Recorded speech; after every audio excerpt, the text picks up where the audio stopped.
In this video, I am going to talk a little bit more about the concept of rewards in more detail.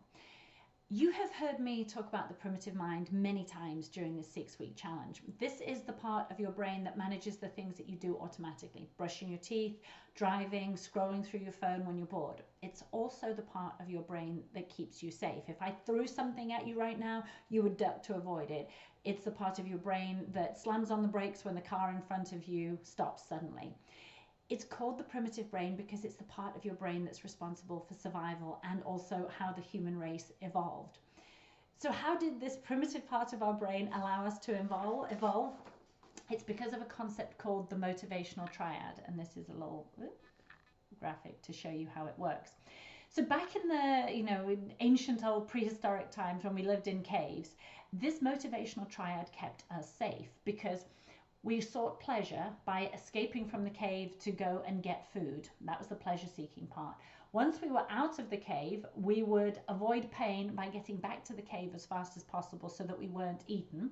And then when we were back in the cave, the energy efficient part of our primitive brain would keep us there doing as little as possible to conserve the energy from our food.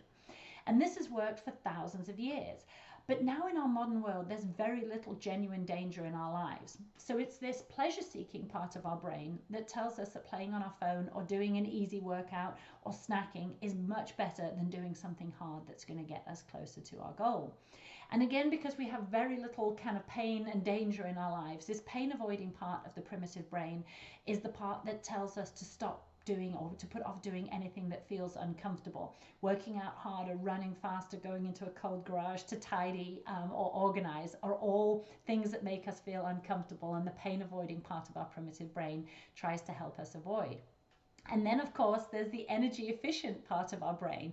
That's the part of our brain that tells us that sitting on the couch is the best thing that we can do because we deserve to have a break. Well, guess what? The bigger your goal, the more difficult your goal, the more challenging it is, the more your primitive brain is going to fight to keep saving energy, seeking pleasure, and avoiding doing things that make us uncomfortable. This is why we procrastinate. It is not that you are lazy. It's not that you're weak-willed. It's just how your primitive brain is wired. It wants you to seek pleasure, stay safe, and conserve energy. And I've talked at length in the previous videos about how making a plan allows you to use the higher, more evolved part of your brain. It's actually called the prefrontal cortex. And you make decisions in advance that will allow you to override the primitive brain. Because if you're sitting on the couch and you're not feeling very much motivation and you decide then what you're going to do, your primitive brain will take over and will choose to seek pleasure, avoid pain, and become as energy efficient as possible. So that is why you procrastinate. But why is procrastination such an issue? It's very simple, because deep down you know that you should be working on your goal. And when you give into the primitive mind, even if you understand why you do it because of the motivational triad, it still makes you feel bad. It still makes you feel weak. So how do you fix this issue? Well, we know that making a plan in advance is the most important thing. But the second part, even when you have a really good plan, sometimes you still give in to procrastination. So the next and most important thing after your plan is awareness.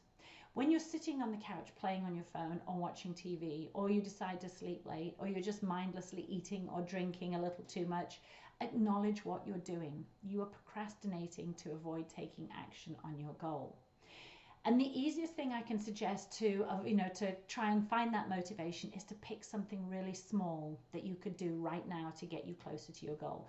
Maybe it's just doing 10 push-ups if you don't feel like working out, or it's drinking a big glass of water before you start snacking so you'll eat less. Or maybe if you don't want to go for a run, you just take the dog for a walk. Because often when you take that first little step, it encourages you to take more action.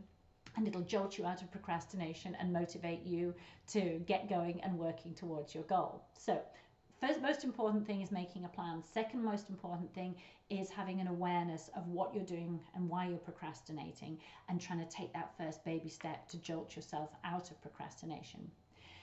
And then the third thing, which is probably, I think, the most important, is you need to love the feeling of accomplishment and discipline. Procrastination makes you feel bad.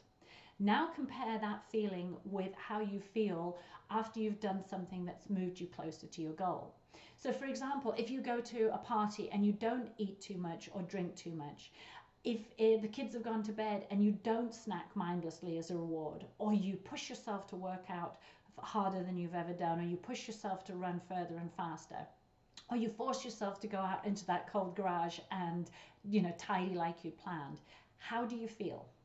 At the time you might feel pretty bad because it takes a lot of willpower to force yourself to do something that you don't feel like. But a couple of hours later, or maybe the next day, you feel amazing. You feel accomplished, you feel disciplined, you feel committed because you stuck to your plan and you pushed yourself. And the harder it was to resist an urge to sit on the couch or play on your phone, or the harder it was to resist giving into a craving to snack or drink or something, the better you feel about yourself. And often it's not just feeling physically better, you also feel mentally stronger because you did what you planned. So when you focus on how different you feel when you feel accomplished versus giving into procrastination, you realize that how you feel is the best reward for taking action towards your goal. It's not the rewards that I talked about in the previous video, where you buy yourself something or you do something as a reward for taking action. The ultimate reward for not giving into procrastination is the reward of feeling pride and accomplishment and discipline, and also making progress towards your goal and ultimately hitting it.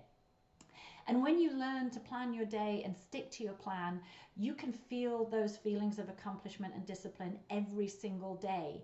And when you can do that, you are so far on your way to enjoying the whole process of setting goals and achieving those goals, which is something that you're going to do for the rest of your life if you want to lead a rewarding and fulfilling life. So complete the second part of the Rewarding Yourself worksheet to discover when you procrastinate most and how you can overcome it. Because once you can overcome procrastination and learn to enjoy the feeling of discipline and accomplishment and pride, that's when you learn how to hit your goal and you enjoy the process of goal setting and accomplishment.